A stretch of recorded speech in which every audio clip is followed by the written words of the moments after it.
Thank you. Welcome, President Dawn. Glad to have you. I trust you enjoyed the meeting. Yeah, I'm not the president. I'm currently the chair of membership. Sorry, Dawn. That's okay, no problem. Chairperson. Yes. Yeah.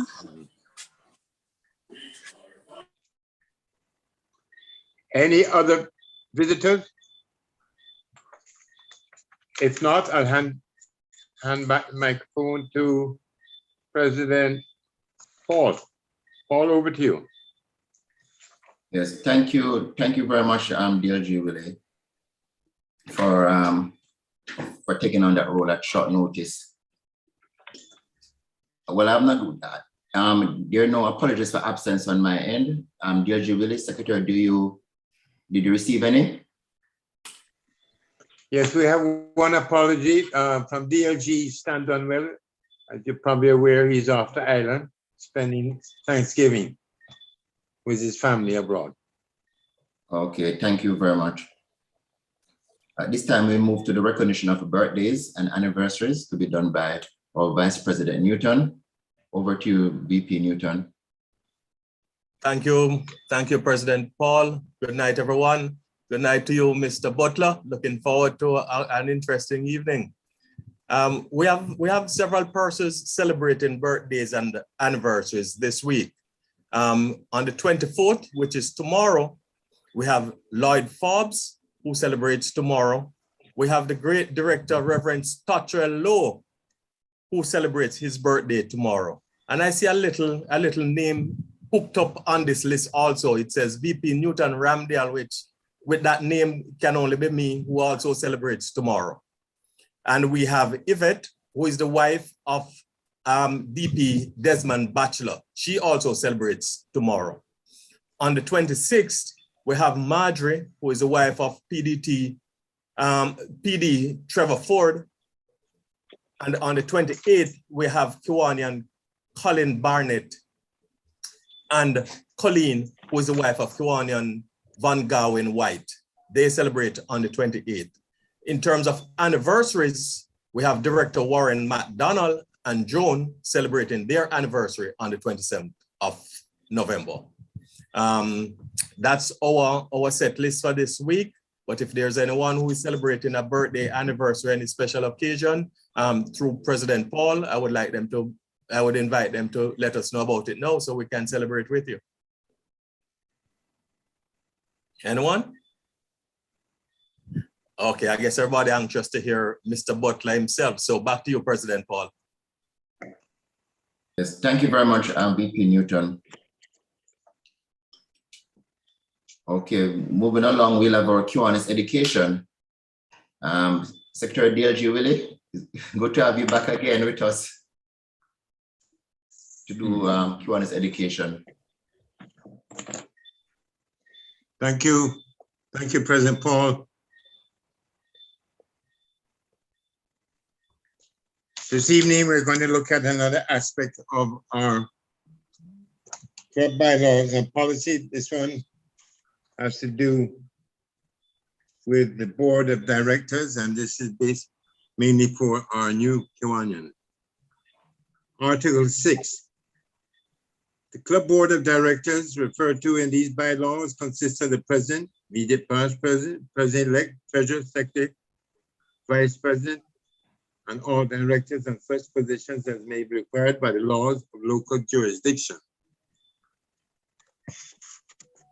The board has the following responsibilities: provide general management to the club not otherwise delegated to the membership in these bylaws or club policy.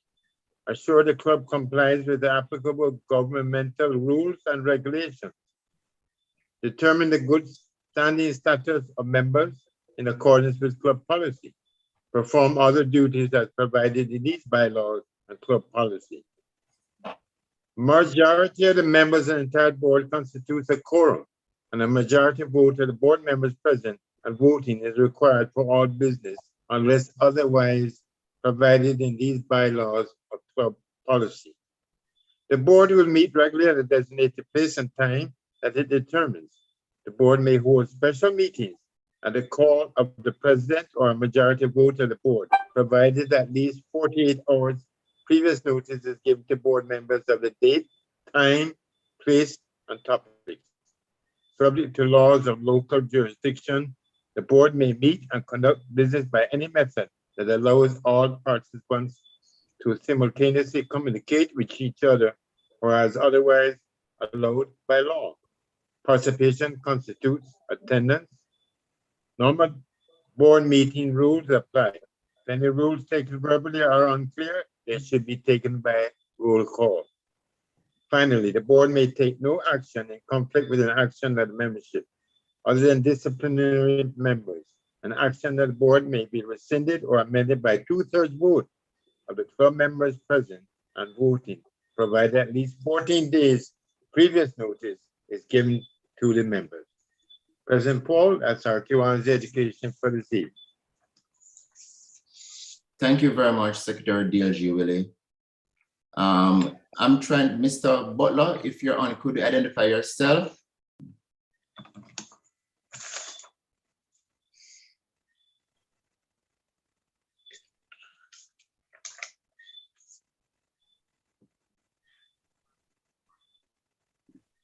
Mr. Butler, I'm trying to.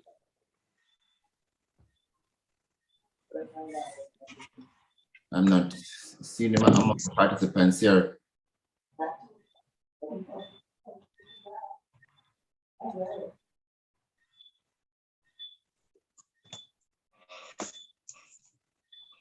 DP Stewart.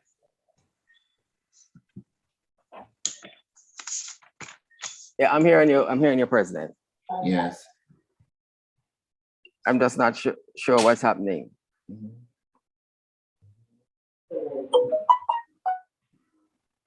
Let me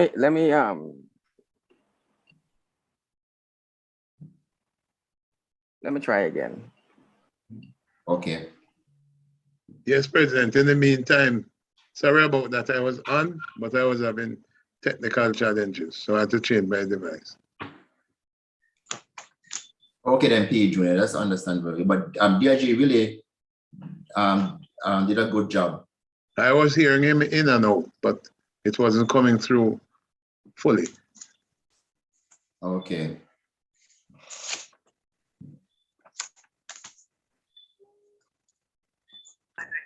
President, while we're waiting, I had posted in the chat if President Dawn could send her contact information for her club in the chat. Yes, yes, she did, IPP Richard. I saw that. I will be sending it to you. And again, it's not President Dawn, it's Chair. Okay, thank you. Well, I'm erring on the side of caution. No problem.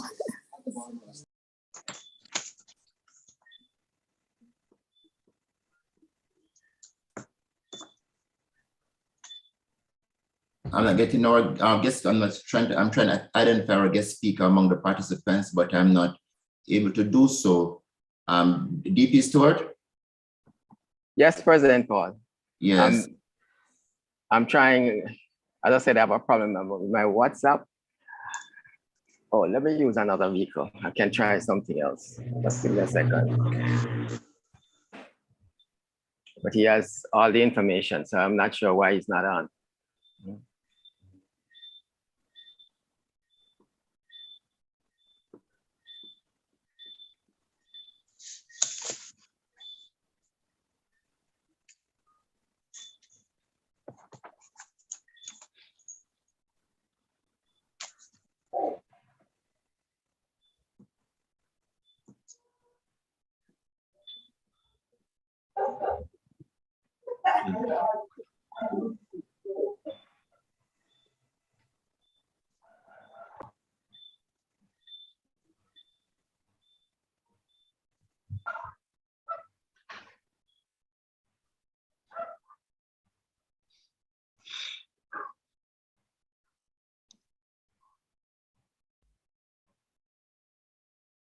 Yes, he's not on.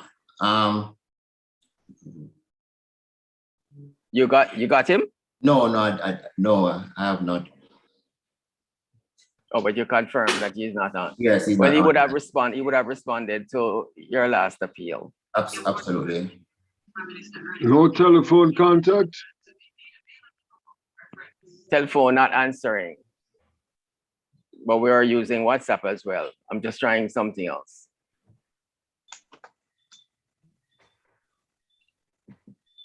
All right, DP Store, what I'm going to ask you to do, in the meanwhile, if you could just lead the segment in terms of, you know, just to maybe have a discussion amongst the participants on the recent performance of the Reggae Boys in the match last week.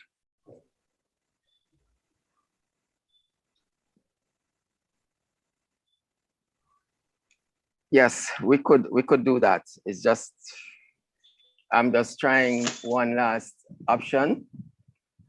I'm using my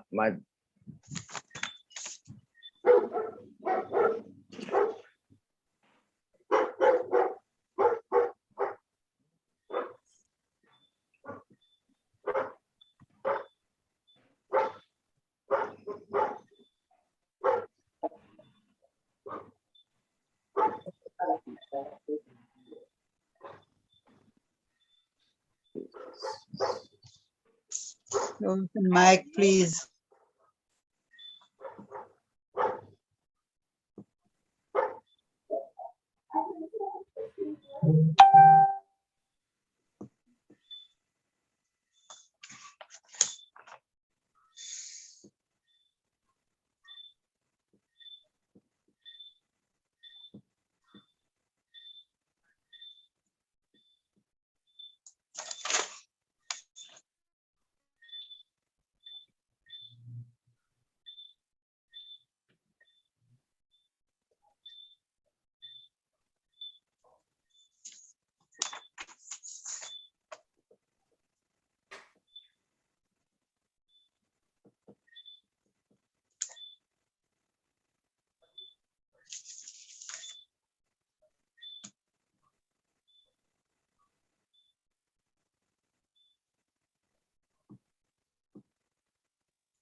DP Store? yes, President Paul. Okay, I'm going to Okay. ask you just to Leah, because I'm not getting through to him either. All right. Let's all right, this is really something strange, you know. I communicated with him up to within an hour of the meeting or within 2 hours of the meeting. All right. What we're gonna do instead right now is hold a second. Jay.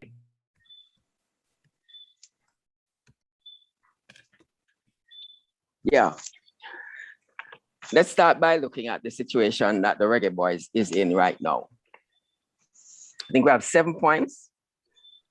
Based on the number of matches that we have left to go, it is still mathematically possible for us to make it to, I don't know if I should say the next round, because, or let's say to qualify out of this round. Because I can't remember.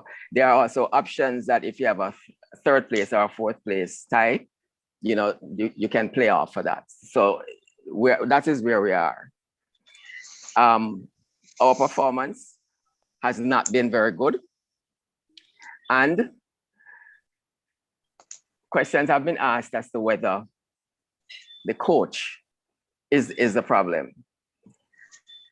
At the same time, when we look at the coach, we have to also acknowledge that the coach, Tapper, has the best record of any other coach who has coached Jamaica in terms of his win-loss record. Just that is not basically being revealed in this round of qualifications for the World Cup. There's also the question that at this time, what would it do? How would it help us to be able to change a coach when you have an obviously cash-strapped JFF and the time for a new coach to come in? Another view is, yes, a new coach could come in, because if he were even to not qualify but win a couple of matches, which would have been better than we have done in the first set that has gone before, it would still be something that a coach would eagerly look out, in other words, try to achieve. So it's not impossible. Mr. Butler, who is supposed to be our guest speaker this evening, his main bone of contention is that Jamaica does not have a system of playing. In other words, a system that utilizes our strengths and which everybody knows what it is. In other words, the fact that we also have a lot of, let's call them imports, but at least we're talking about the overseas players. And we're not just talking about, I mean, remember, there are overseas players who have been developed in Jamaica, but there are also overseas players who did not develop their skills in Jamaica. So when you have to bring a disparate group like that together, the question is, how are they going to play the way they play with their clubs, or are they going to play the way Jamaica wants them to play? Well, the point he's making has made is that we as a country, and in terms of our national program, have not really identified how we want our players to play.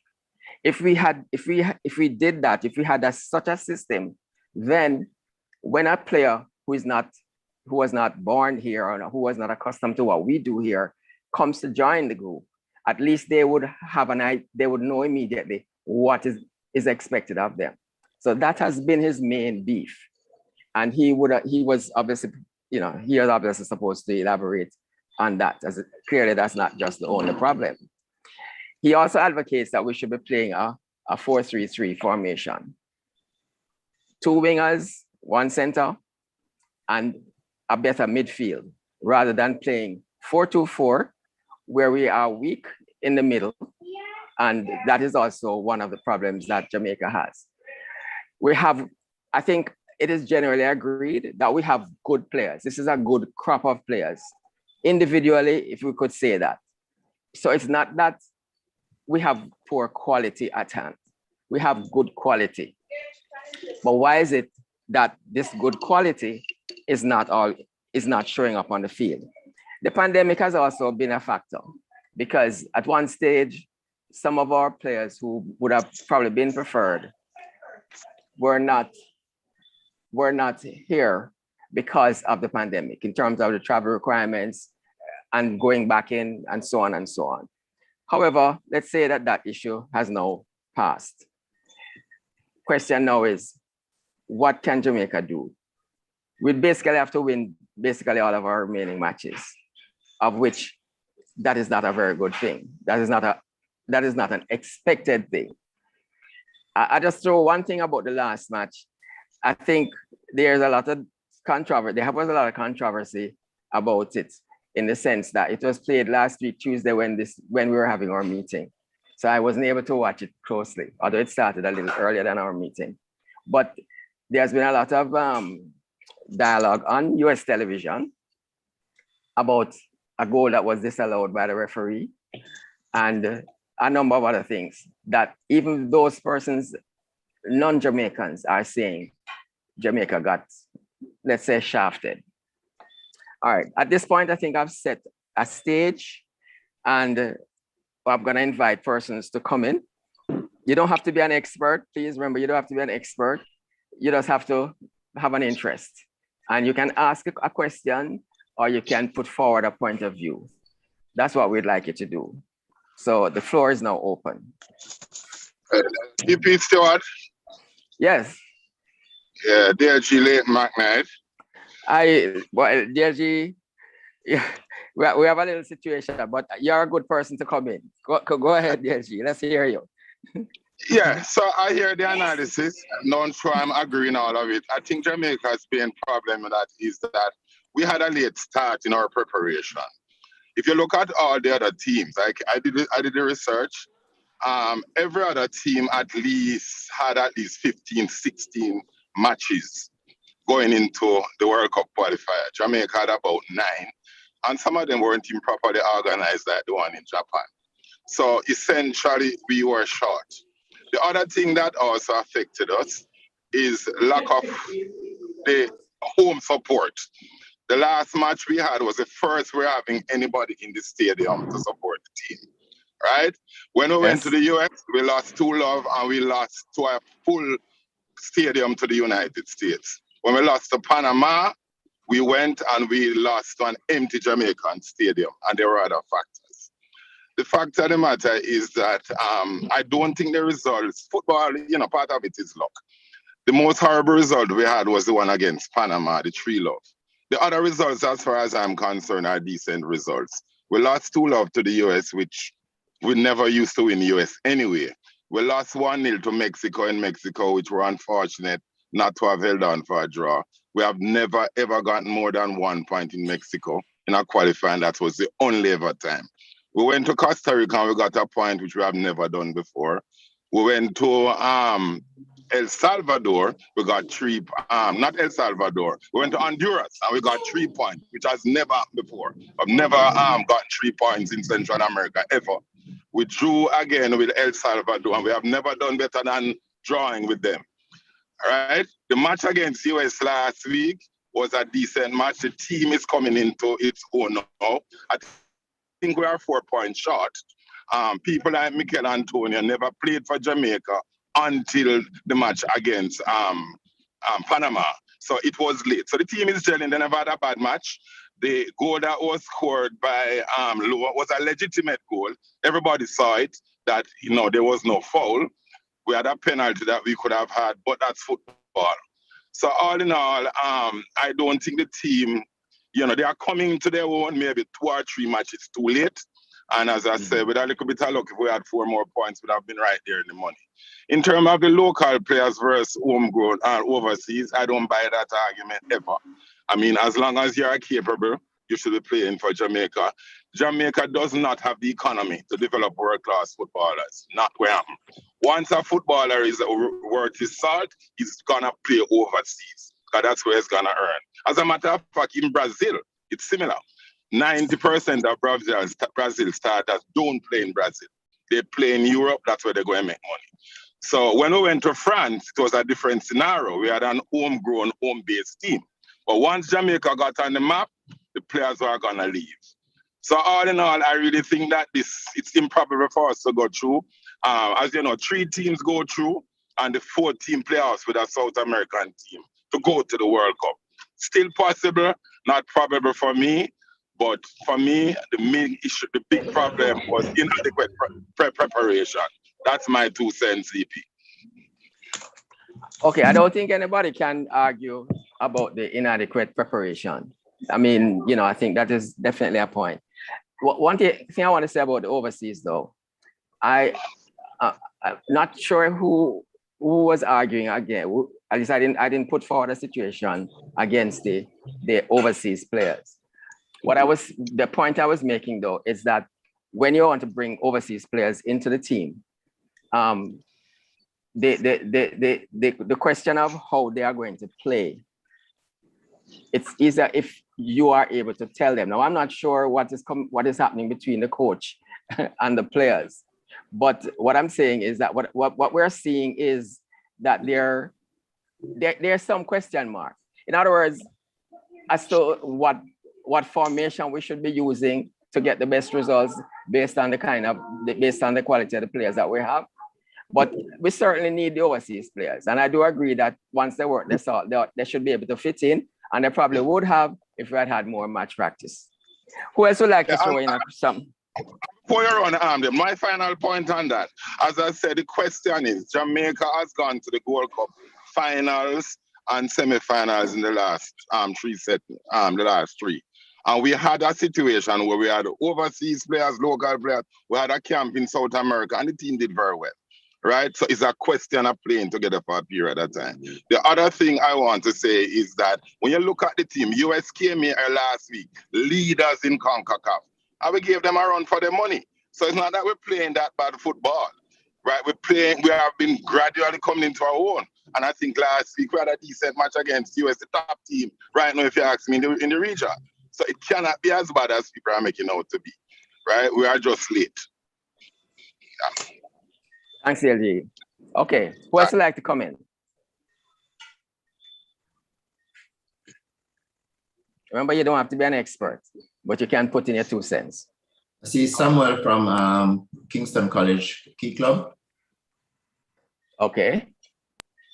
Yes, I'd like to say that in terms of the situation that our national team is facing right now, if we're to be realistic, technically Jamaica can be considered as like the 4th or probably the 3rd best CONCACAF team, because obviously the United States and Mexico have more capable national teams than us. Canada has some quality players in Jonathan David and Alfonso Davies, but we have a good crop of players right now for our national team.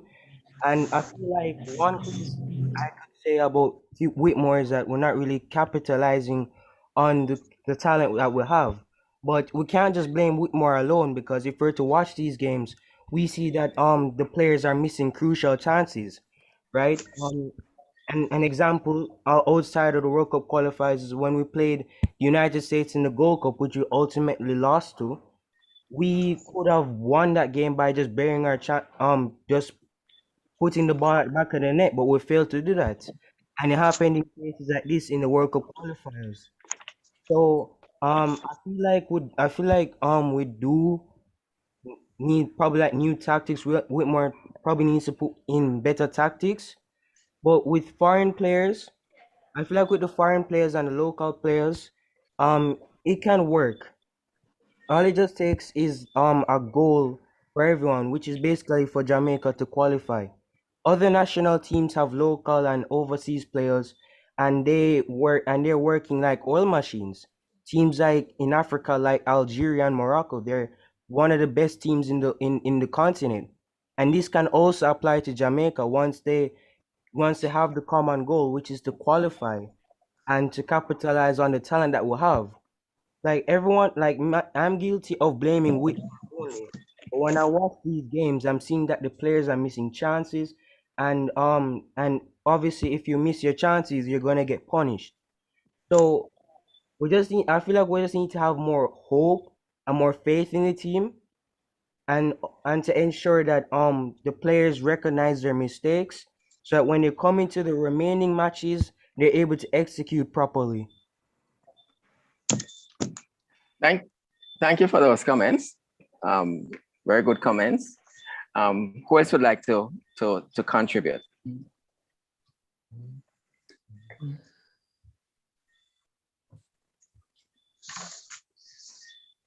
Good evening. Yes. This is Just identify yourself. Past Director Claude from Kiwanis Club of North St. Andrew. Good. Thank you, Past Director Floyd. Go ahead. Thank you. It's my observation, though, that we've played a number of matches, and it would appear that we feel a different 11 each time. So at what point does the team get a chance to really gel together in serious matches, as opposed to training games or friendly matches? I think we need to have a designated starting 11 and rotate depending on maybe the opponent that we're playing and the formation that we're using for that particular game. But it just appears as if we continuously change an 11-man squad every game that we start an 11.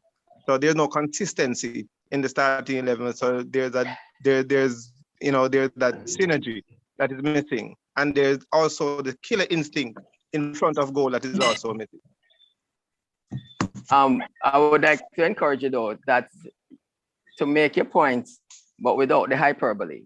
you know, what you basically said is that we're changing the 11 every time. And you know, that's not exactly so. So make the point. I know that what you really want to say is that there have been too many changes, as if we're still experimenting at this stage of the qualifiers. I think that's basically the point you want to make. But when you state it the way you did, it becomes hyperbole. That's all I'm saying. But we take Thank your you. point. Who else would like to speak?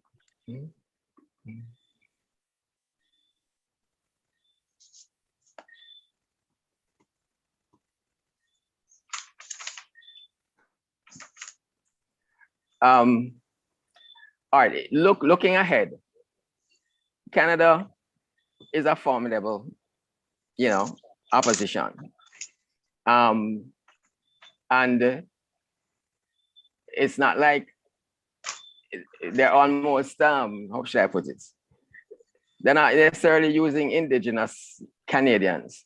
So it's not as if to say it's a team that is not accustomed to playing football.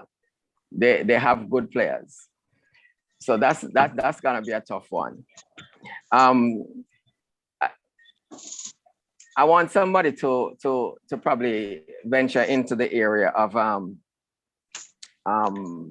but maybe would you say that anybody wants to comment on the team selection itself and the team that has basically is now settling into who the first team should be? I think the guy Antonio up front has demonstrated that he's a quality striker, and there's no issue with him. We have Leon Bailey on the right. I can't remember who is on the left. Somebody could remind me. But at least two of those three for sure are fixtures which we can say would repeat. Anybody wants to comment on the midfield, or you're not familiar with the names?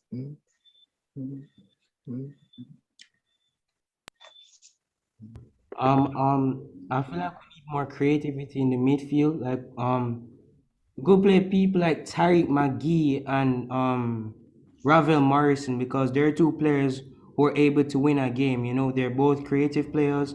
They're both resourceful. Like the fact that we play with like two sitting midfielders, I feel like it does affect the way our team plays, because in most cases that's a defensive team, or you're just having an emphasis on locking down the middle. But as a midfielder, you're gonna have to operate together and to advance and to provide the ball with to the forwards and to also track back when you're defending. So I feel like switching to a 4-3-3 can work, and we can just put Morrison and Tariq McGee there. Who is playing the left wing right now? You can you tell me? I think probably Kemar can play as a left winger, but I'm not so sure. For the last match, guy- right, we would use Bailey, Yeah. Anthony, and Bobby Reed, right? As a matter of fact, Bobby Reed was the one who missed the gift of a goal, which was Right. harder to miss than to score. Harder right? to harder Yeah. to kick. Yeah, harder to kick over the top. Yeah. But to be fair, he has had good games. I'm not gonna kill him for that, you know. But so those three, and you have to admit that Bailey never had the best game, to be honest. And that's the thing with players, you know. Yeah, sometimes we try to pick the team and we're not at training and all of that, you know, because you know, I didn't think Bailey had an impressive game the last time at all. As a matter of fact, I think he should have been changed. But that's my view.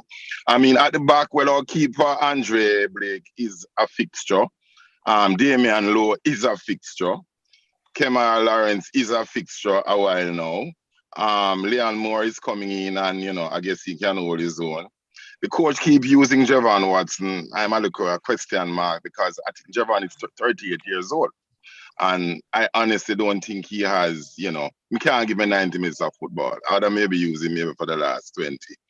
They have Williams. He used Lamar Walker the last match, which was a big gamble, because Lamar Walker can't be more than 19, 20 years old.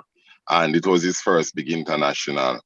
But what is coming out, DP, as I was mentioning before, is the late preparation. So yes, unfortunately, two things. We have to be changing the players because, you know, you're trying to find the right combination. And secondly, with the schedule, for argument's sake, when you're playing back-to-back matches, when we played Mexico, you know, and 2 more days after you're back in Jamaica to play another match. Even the EPL teams will tell you you can't play your same 11. Fatigue alone will kill you. So I think we have a decent squad, and as I maintained before, the squad show that they can match because we haven't lost any matches in 5, and most of our matches have been away. The good thing is that going forward, we have 4 home matches, which normally you benefit from, and 2 away matches. The away matches, as you mentioned, is Panama and Canada, and everybody else is at home. If we can maximize, and play like how we play US and all of that, we can do well. I still think, though, mathematically, we're about 4 points short. But anything can happen in football. But DLG, Low, who has not played in a couple of matches, is that an example of the fatigue situation? Why he wasn't played? No, one at a time. Remember, he was out on cards. So, he had to miss because he missed a staple fixture once he's able to play. When he played against, trying to remember, oh, God. But I know he was out on cards from one match, and one other match he had a slight injury. So he missed 2 matches, if I remember correctly. But for me, defensively, he's our best player. Yes, that would definitely appear to be so. Yeah. Okay.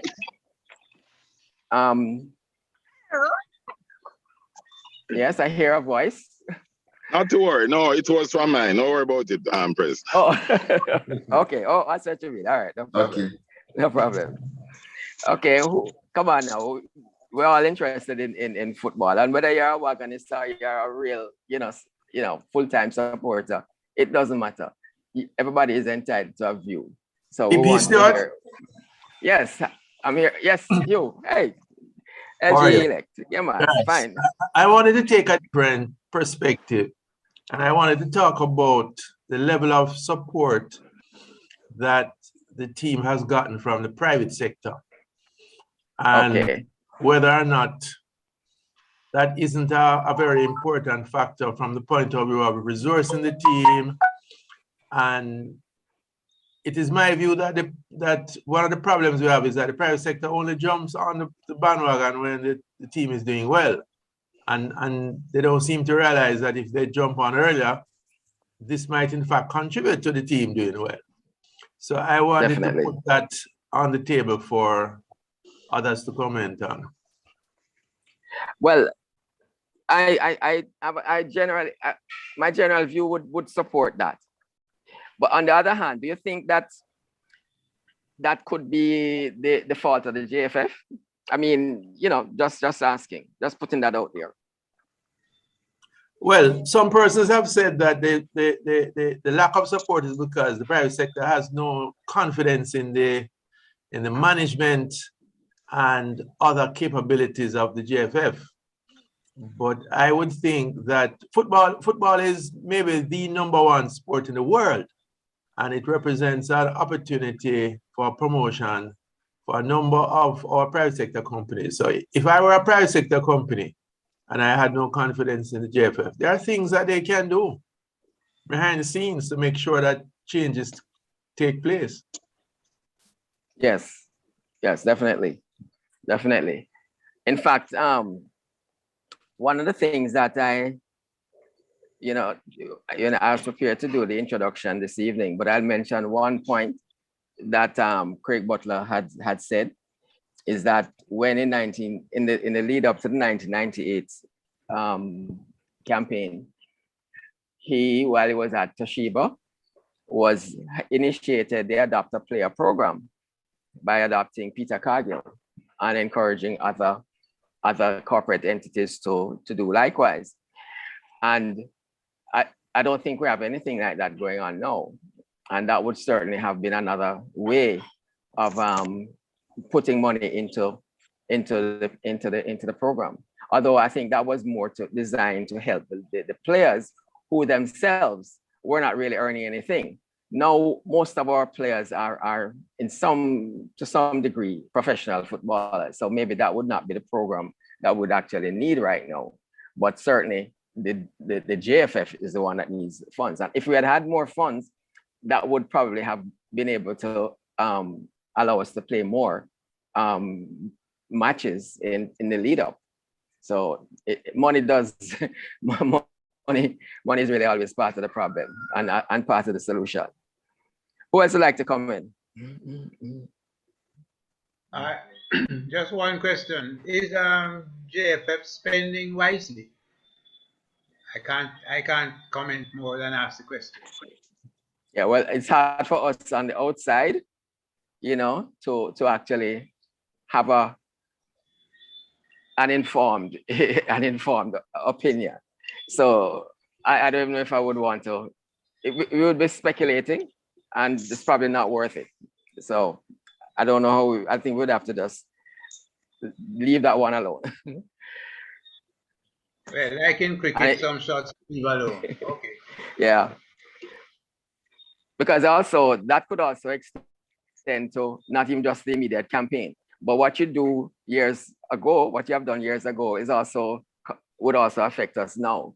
So, you know, it's a difficult one to answer.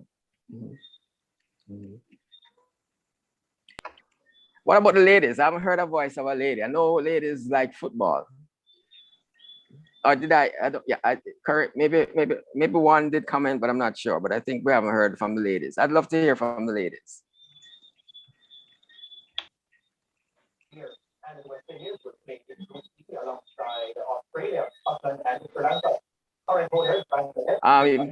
Background noise, please close your mic if you're not speaking to us.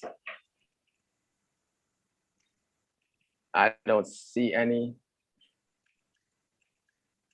Let me see. No hands up in the chat.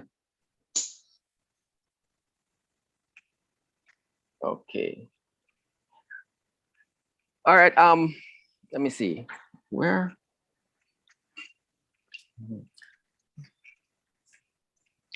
What do you think of?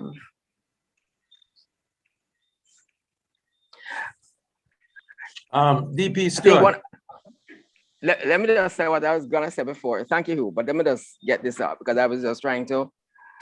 There's a thing that has said that our focus is really on getting to the next World Cup, and then when we don't qualify, the focus is again on getting to the next World Cup, and therefore in between, the whole development process. Or rather, the development process is not really taking place to put us in a better position for the next World Cup. But it's just we're just thinking about qualification. So that leaves a gap in our development process. Anybody want to comment on that? And keep your point, Hugh. I was gonna come back to you. Well, I would comment on that because it comes back to the whole question of private sector support and resources, because you know when Mr. Butler talks about a system with our playing system, I would extrapolate and say we don't have a football support system. So there's no money going into youth development. There's no money going into playing fields. We just. As you correctly pointed out, the only thing we coalesce around is making to the next World Cup and not realize that making it to the next World Cup is a result of something we do and not necessarily the focus that we should have. Because as long as we don't get the basics right in terms of support system for youth players, proper fields, proper coaches, etc., we will never see another World Cup. Do you think it's possible that if we had a system that we bought into, right? And I'm just using the term a little loosely, which means that even at prep school, Pepsi, Manning Cup, we're all, the kids are all growing up playing that. It would help them to understand if you are playing on the wing, this is what you expect. Usually we are fast people. We can run. So all of the attributes that Jamaica has our strengths are what we should be using. I mean, is it possible to get that kind of buy-in so that after a while people would say that is Jamaica's brand of football? Is that something that is untenable, or is it really something that we should strive for? Well, if nobody else wants to comment, what I will say is that what has always struck me about Jamaican sports is that we tend to do well in individual sports, where it is one individual, not team sports. And the reason for that is that every once in a while, you get a Shelley and Fraser Price, Elaine Thompson here, Usain Bolt, and those persons come up in spite of the system. The truth of the matter is that when you now need to put together a team, 11, 20 players, we struggle because we don't have that structure that will develop and nurture teams. So we will always struggle until we start to, because if you compare track and field and football at the high school level, they tend to get the same level of support. But the difference is a one athlete from from Champs will make it on the world stage. One good footballer from Manning Cup or DaCosta is not going to make a team. Well, I thought the point you're going to make was a little different than how you actually made it. Because when you use the examples of track and field, which you acknowledge is not a team sport, except in the relay, it's not a team sport. That is one of the reasons why I think you could say why we do well at track and field. It doesn't require, and I mean, when we get to the relays, we know what to do technically, so we can put a good relay team together. But the teams, I would think the only team sport or the team sport that we have done the best in would have to be netball. But the ladies in netball, and that is, so that means it's possible. But with the football, I don't have the gender has anything to do with it. That might be an interesting analysis. The women play netball, the men play football, although we now have a female football team. But I mean, at least I'm saying, and they made it to the last World Cup. Let's not forget that. So I wonder if there's a gender element in there. There's a funny, this might be a nice forum for me to, sometimes I have a little pet belief, not based on any research, but I've always wondered, for example, let's venture into a little track and field. Why is it that Stephen Francis has done so well, mainly with women, although he has had a few successes with men, of course, Asafa and our long jumper, and the Racers Club with Glenn Mills has had more success with men as opposed to women. And I had a theory, and since I have a captive audience, I'm going to share it. I think that women in their earlier stages of development are usually more willing to take advice, right? Also, and therefore, a strong leader or rather his persona, like Stephen Francis, he is the boss, and he says this is what you should do. Women, I think, are more willing to accept that kind of leadership. Boys or men, young men, are not so willing to do that, and therefore, Mills, who has a totally different personality, they probably might work better with Mills. That's just my theory. However, continuing the analysis, the women now, when they get to a point where they have the confidence and understand what it is that they need to do, they become more independent. And therefore you have the exodus from MVP, because these ladies are now no longer feeling that they are totally dependent. I'm not asking you to verify that argument, but I'm just saying it's something I've always thought. And I just thought this would be a good way of of mentioning, because in football now, bringing it back to football, like if you are a star at Manning Cup, it's likely that you feel, you feel, you know football, and you feel that you're good already. And if you're even a good player in Jamaica, among Jamaicans, and you're doing well, you think you are top of tops, but you really don't start to learn the game yet. So those fellas, though, it takes a little bit longer for them to realize that they don't really know what they should know, and for a coach to bring them all together. So I think gender is somewhere in the picture. But anyway, that's just my thoughts. Anybody else? Well, if I might go ahead. Okay, go ahead, LG. No, man, I've spoken enough. Okay, mine won't All right, be long. you can come in back. You can come in back after you. But go ahead, Newton. Right, because mine is not one of the long ones. I was just thinking, DP Stuart, that instead of running to qualify for the next World Cup, where that is the goal. I mean, I look at football across the world, and football tend to be great where they have strong clubs, football clubs. So therefore you have the talent and the discipline to pull from there when you're trying to make a World Cup team.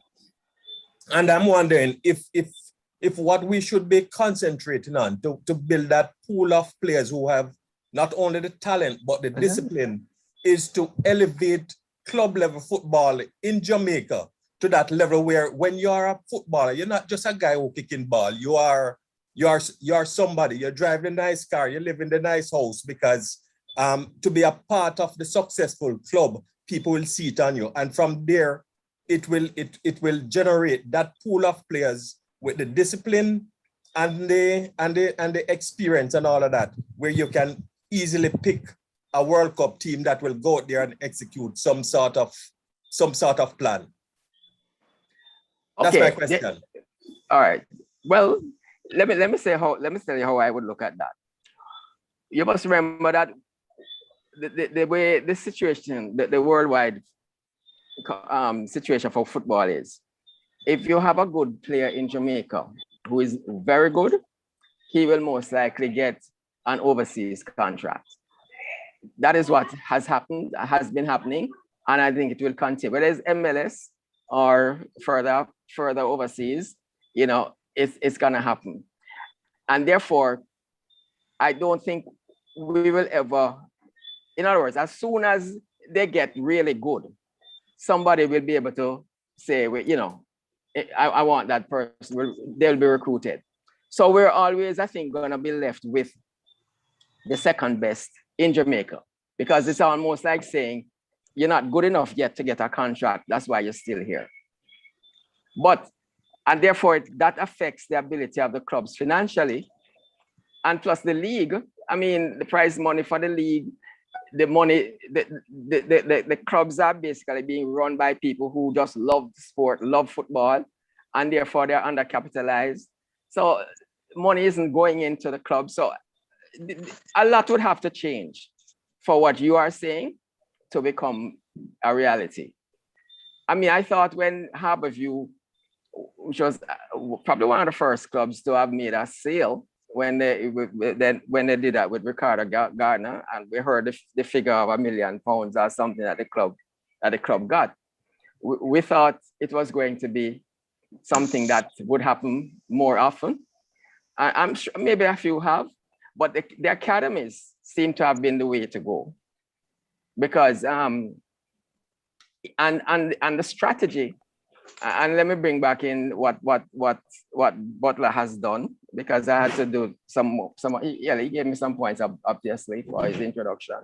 But in terms of getting people into Europe or the MLS, I think the key thing is you don't have to go for the big clubs.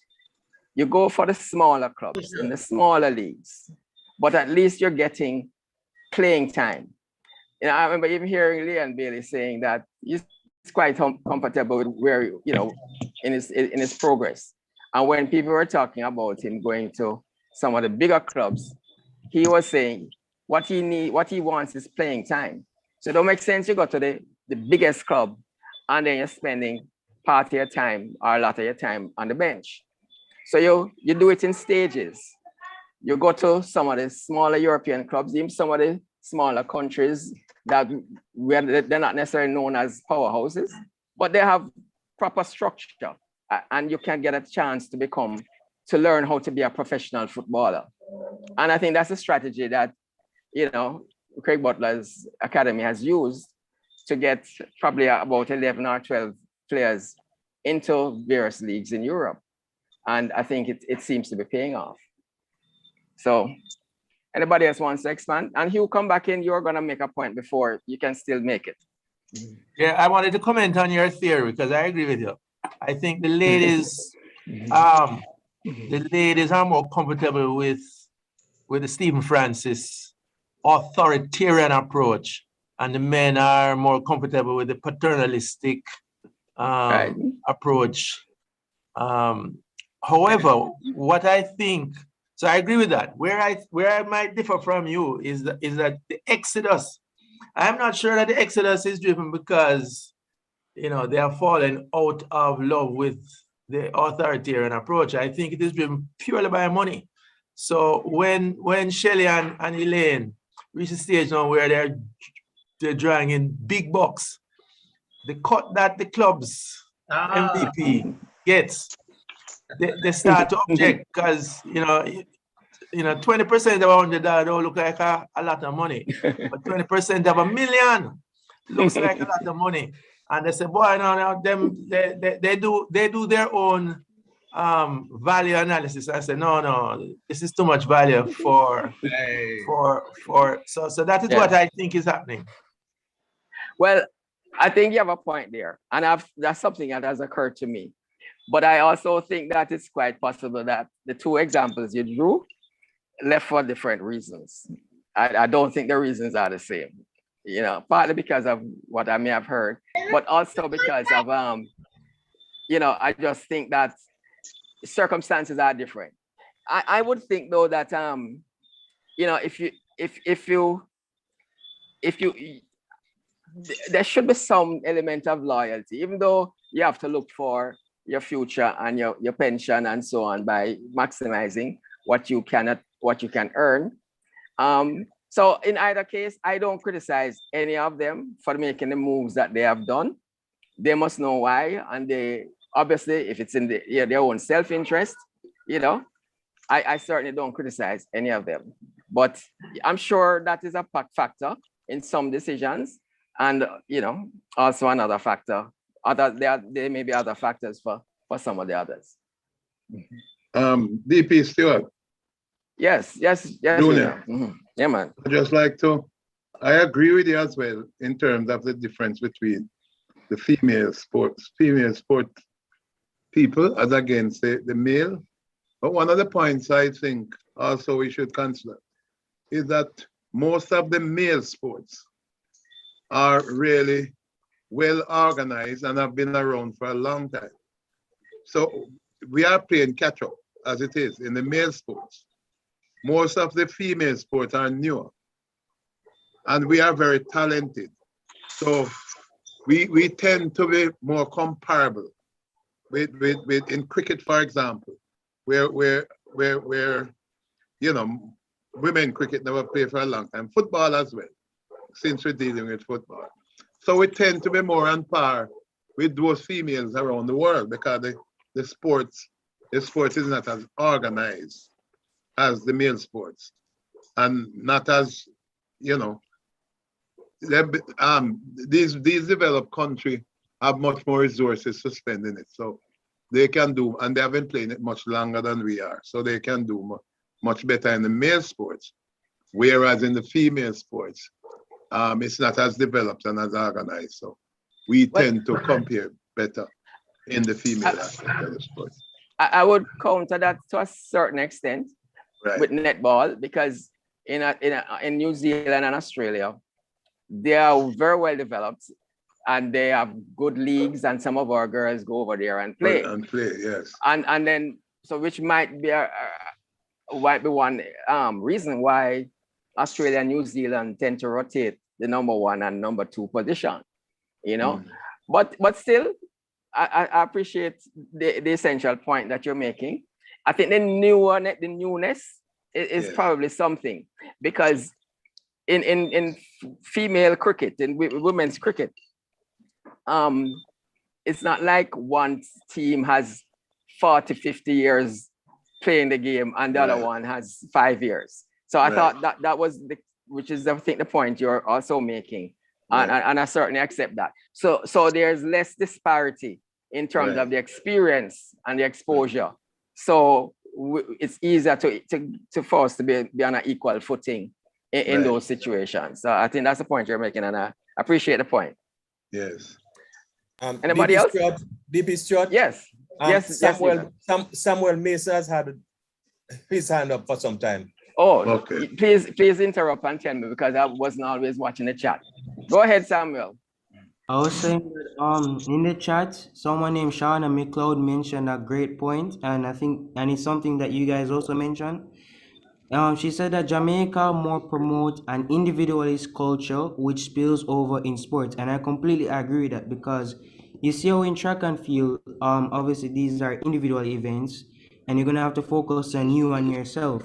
So you would have to like train, and you'd have to be committed and to set your goal, right? So that's how we're so successful in track and field, and not just because of the training that we receive and the methods we do it compared to other countries. But when it comes to football now, it's a real different story. Example being when Leon Bailey was first bursting onto the scene and stuff, everyone in like Jamaica wanted him. They wanted him to represent us. And he said that he wanted to be the best player in the world. So playing for Jamaica is gonna be something that I'm not able going to achieve. It's like stuff like this, right? Because like it's like this best player mentality, or some people just simply just think that they're better than Jamaica, they're better than the national team. And I feel like individuals like this are probably in our national team, which are going to lead, and it's gonna be a problem because clearly everyone in the national team doesn't have the same goal, and the same goal for the national team is to play well, please the fans, especially now like you're trying to qualify for the World Cup. So the fact that this individualist mentality, the fact that it's this I and me mentality is not going to work in a team. No, well, you finished the point, Samuel? Yes, I'm finished. Okay. Something with him.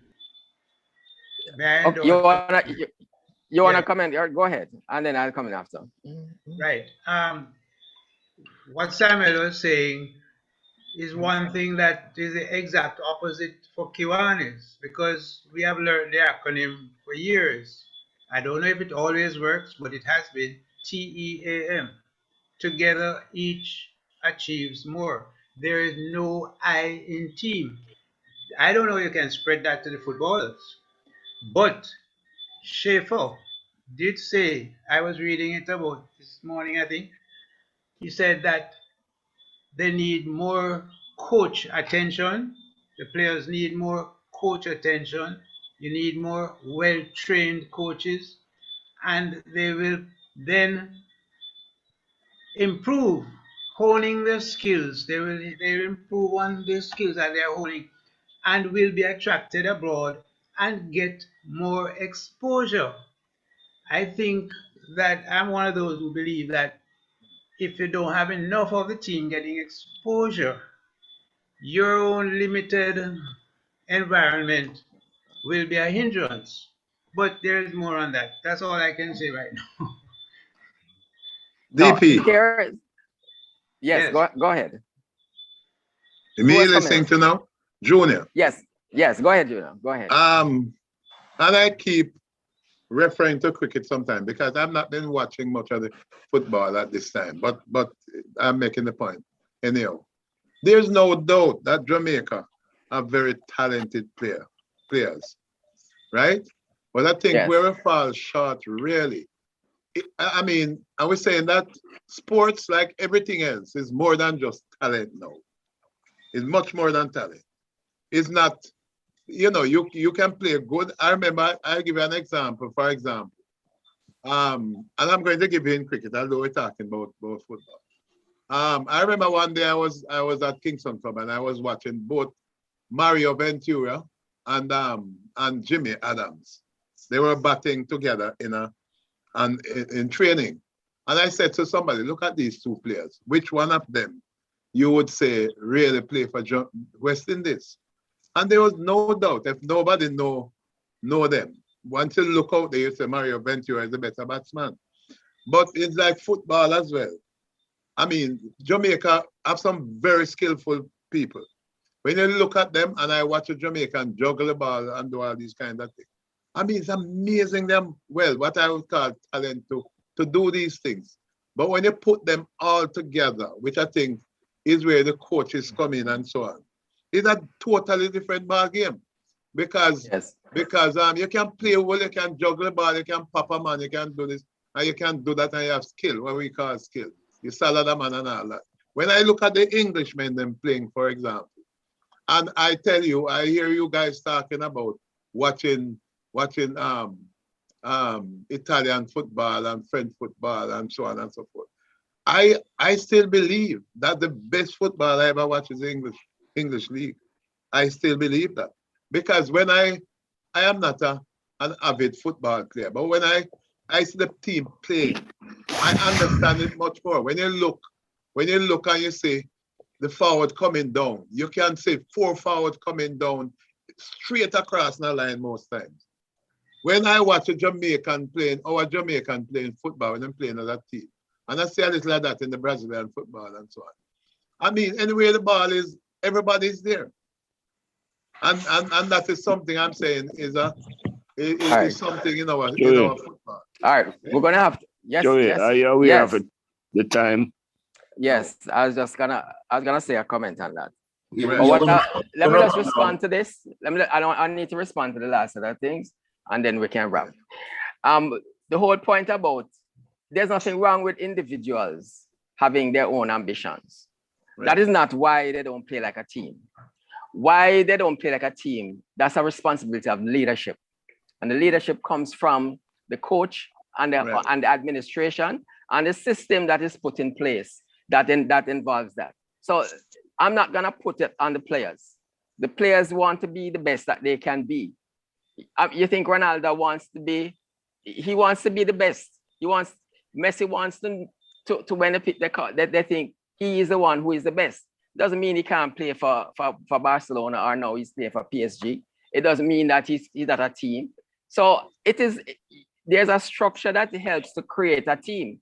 And some of that is what comes out of the training that you get in the academy, the football academies that are also doing and feeding players into the leagues. But there's a strategy, right? So it's not, don't blame the players. Don't blame the players on this.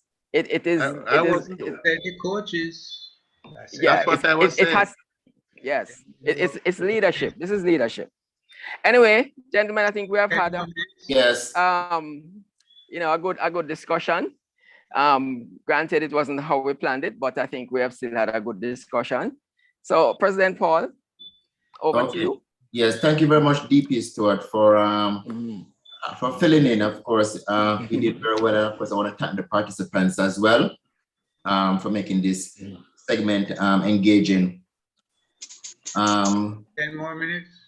Yeah, we may I ask for a motion of extension of 5 minutes to continue with our agenda. So move. Seconded? Yeah, seconded. Thank you very much. Okay, we move to DP Desmond, who is our sergeant at arms. DP Desmond. Thank you. You're on the call now.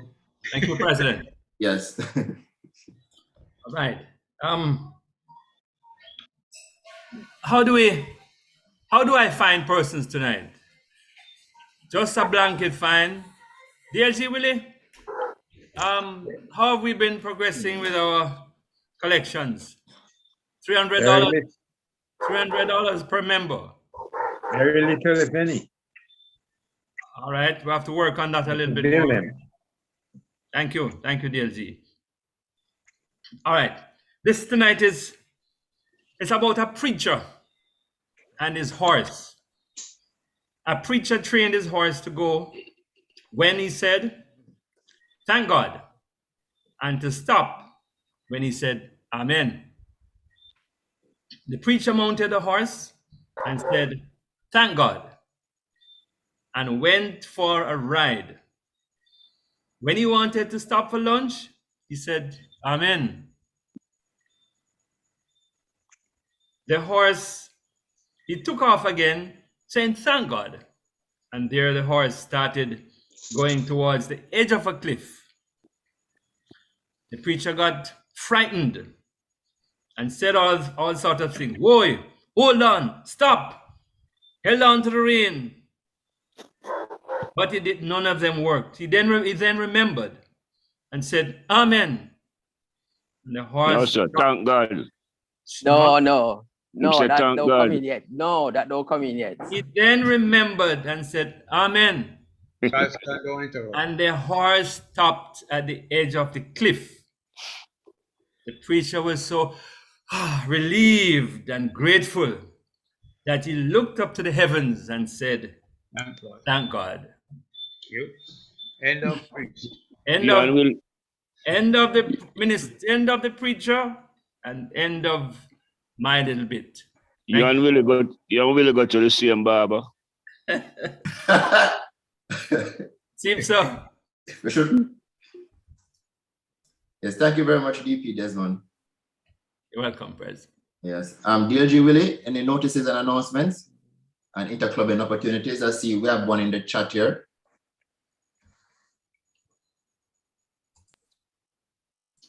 DLG Willie. Yes, President Paul. Yes. All right, just to as a notice, we have just recently received the criteria for our signature project. You know, signature project is a recognition program which is conducted by the clubs and districts, and this time will be 2022. I'm just going to quickly read it. Clubs are being encouraged to start thinking about your Kiwanis club is known for in your community. It can be a service project or a fundraiser. Signature projects are recurring, enhance the Kiwanis image, demonstrate significant impact on the community in terms of monies raised or children served, strengthen membership and partnership opportunities. Submissions will be made through the online contest submission form from a link that will be made available. The contest opens at midnight on Sunday, January 9th, and closes at midnight on Sunday, January the 30th, 2022. That's now in terms of interclubbing opportunities. There are many. Tomorrow afternoon, we have been invited by the Kiwanis Club of Toronto in Canada to a series of presentations. This one is at 12:15 tomorrow afternoon. Tomorrow, Sault St. Andrew has invited us to their meeting at 6:30. Kiwanis Club of Kingston has invited us to their meeting at 6 o'clock. And Cyber Connect will be having their guest speaker night, and that begins at 6:30 p.m. Then on Thursday, North St. Andrew will be having a very special meeting. And it's 3 days to go to garbage teaching and philosophy. That begins at 6:30. That should be interesting. Those are the interclubbing opportunities. President Paul, you may ask anybody in the room if they want to make an announcement or advise us of interclubbing opportunities. Over to you, sir. Yes, thank you very much, DLG Willie.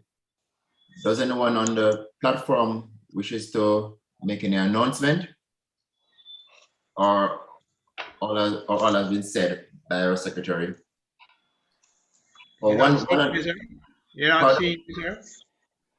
I'm not going to make an announcement. Yes, go ahead, DPR. President Paul, I saw bulletin editor, what is it? He's what? President-elect designate? No, man, VP. VP, that's right, thank you. VP Newton's comment. And I don't think everybody would have seen the chat. DP Stewart, because he would have had an introduction and all that, but nobody has thanked him. I'd like to take the opportunity, in spite of it being my brother, to say you did a very good job. And I don't think we missed, you did what the butler didn't do. So, with due respects, we thank you we thank you publicly for your handling of the program. Very much so, DP Earl. I echo that as well, as usual. Yes. Calling Thank you. Thank you very much. calling on him in such an impromptu way. Yes, he handled it very well. That's what Newton Delivered. said. You could Thank depend on you. it. I was wondering who was going to do it, but I knew he was not butler, so he had to do it. Yes, thank you very much. I'm DP Earl, and of course DP Stewart can call upon anytime. He's all favorite all topics. Any topic you give DP Stewart, he can certainly deliver and moderate effectively. One announcement to our DCM for Division 23 Central will be on the 5th of December. Further details in terms of the time and venue will be communicated hopefully by the end of this week. So DLG Willie, I will let you know the details as soon as things are finalized. Thank you, President. Yes. President? Yes. May I just make two announcements, sir? Yes, please go ahead. One is that the other club, which was formed by Kingston Kiwanis Club of 23 CSO, will be having its fish fry fundraising event on Friday, December the 3rd. So we're looking to support of all our members and those who are willing to join in. The second one is that the Division 23 Central will have training for key clubs and builders club officers, board of directors, but others who are able to join, including also Kiwanis advisors and faculty advisors. That's on the 3rd of, the 4th, Saturday, December the 4th, from 9 to 12 o'clock. Thanks very much. Okay, thank you very much, DP Desmond. Okay, we'll move. If I may. Yes, please go right ahead. Good evening, President Paul. Yes, good evening. How are you? I am very well, thank you. Good meeting. Well done to DP Stewart. Yes, you did well sitting in. I'm just using this opportunity to extend invitation to your club and other Kiwanians on for our Christmas cheer project on December 5th at the Bustamante Hospital for the children. We go from 11 to 4. We're decorating the oncology ward, A&E nurses station, and there's one other one. The name eludes me now. So please, if you are interested, please reach out to Kiwanis Club of Cyber Connect, myself, President Narisha, or your own dual member, DLG Willie, or the project chair, DP Loy. In addition, we are having our Christmas hamper raffle. Only 1,000 Jamaican dollars for a chance to win one of 2 baskets, total prize money of 40,000 Jamaican dollars worth of groceries. Tickets, $1,000. Again, you feel free to reach out to myself, President Narisha, or DLG Willie, or DP Loy, the project chair. Thank you so very much, DP Paul and fellow Kiwanians. Have yourselves a good evening. Thank you. Not as yet, President Narisha. DP not as yet, but it's in the making, eh? Right. Speak it into being, right? Yes, absolutely. Thank you. That's what we're going for this year. Yes. Okay. We'll now have the thought for the week by DP Stewart. Over to you, DP Stewart. Okay, thank you. Thank you, President Paul. Okay, this one is about mentorship. says we need mentors in our lives because mentors that help you succeed have hindsight. And if you use their hindsight for your foresight, you will have some insight on how to conduct your life. And the second one for the week is people need loving most when they deserve it least. Those are my 2 thoughts for the week, President Paul. Thank you very much, DP Stewart.